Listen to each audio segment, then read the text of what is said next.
सुन रहा हूँ भाई, आपका ये जुमला हिंदू मुस्लिम भाई भाई जब से पैदा हुआ हो यही सुनता आ रहा हूँ। आप आज कह रहे हैं कि आइए हम लोग मिल के तय करें कि कैसे चलेगा देश। चलिए तय कीजिए कैसे चलेगा देश। जब कोरोना के खतरे को भाप कर हमने अपने होली मिलन के कार्यक्रम रद्द कर दिए थे, उस वक्त तो 10,000 लोगों का जमघट लगाए बैठे थे मरकज में। अब आप बताइए कैसे चलेगा देश। जब हम अपने प्रदेश के स्वास्थ्य मंत्री की कटु आलोचना कर रहे थे इस बात के लिए कि प्रधानमंत्री की अपील के बावजूद वो किसी होली मिलन कार्यक्रम में गए क्यों, और वो मक्कारी से तबलीगी जमात की काली करतूतों के लिए किसी थानेदार को जिम्मेदार बता रहे थे। अब आप बताइए कैसे चलेगा देश। जब हम नवरात्र के व्रत के बाद कन्या पूजन ना कर रहे हों, कन्या पूजन तो आप जानते होंगे ना कि नवरात्र व्रत का सबसे महत्वपूर्ण स्टेप होता है, और वो मस्जिद में सामने से ताले डाल के पिछवाड़े से घुस के नमाज पढ़ रहे हों, तब आप बताइए कैसे चलेगा देश।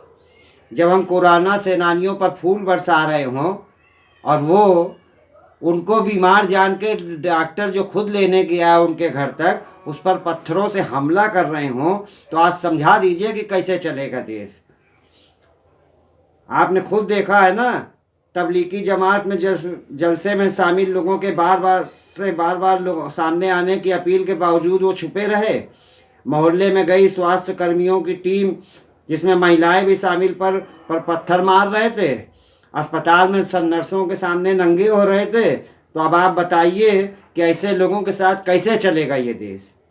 आप हमको बताइए कि हिंदू मुस्लिम भाई भाई के नाम पर कब तक हम अपने एक हाथ को दीवारों पर पीट पीट कर तालियां बजाने की आवाज़ों का भ्रम पहले रहेंगे। आप बताइए, जिस गाड़ी का एक पहिया ही जाम हो गया हो, पहिए में लगी बेरिंग टूटकर इतनी बुरी तरह फंस गई हो कि जिसको गर्म किए बिना बाहर ना निकाला जा सकता हो, उस गाड़ी को खींचकर कब तक हम दौड़ाने की कोशिश करते रहेंगे। माफ़ कीजिएगा, मेरे शब्द सख्त हो सकते हैं, मगर सच्चाई यही है। इन मक्कार मुसलमानों ने इस देश को पिछले 70 सालों में धर्म के नाम पर गहरे जख्म दिए हैं। 1946 का डायरेक्ट एक्शन दे, फिर भी हिंदू मुस्लिम भाई भाई।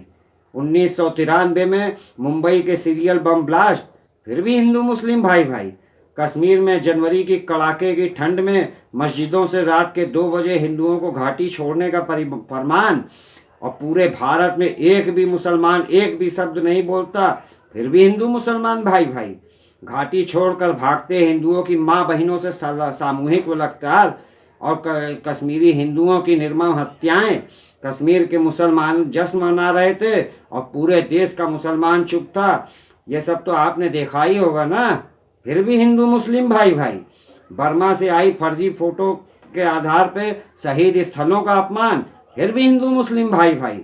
क्रिकेट मैच में भारत की हार पर या पाकिस्तान की जीत पर पटाखे फोड़े जाएं, फिर भी हिंदू मुस्लिम भाई भाई। श्रीनगर के क्रिकेट मैच में हिंदू खिलाड़ियों पर पत्थर मारे जाएं, फिर भी हिंदू मुस्लिम भाई भाई।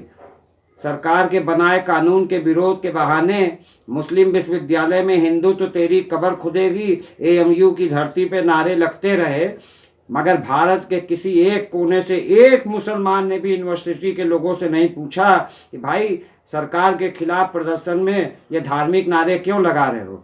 एक भी मुसलमान नहीं बोला, सब के सब चुप रहे, फिर भी हिंदू मुस्लिम भाई भाई।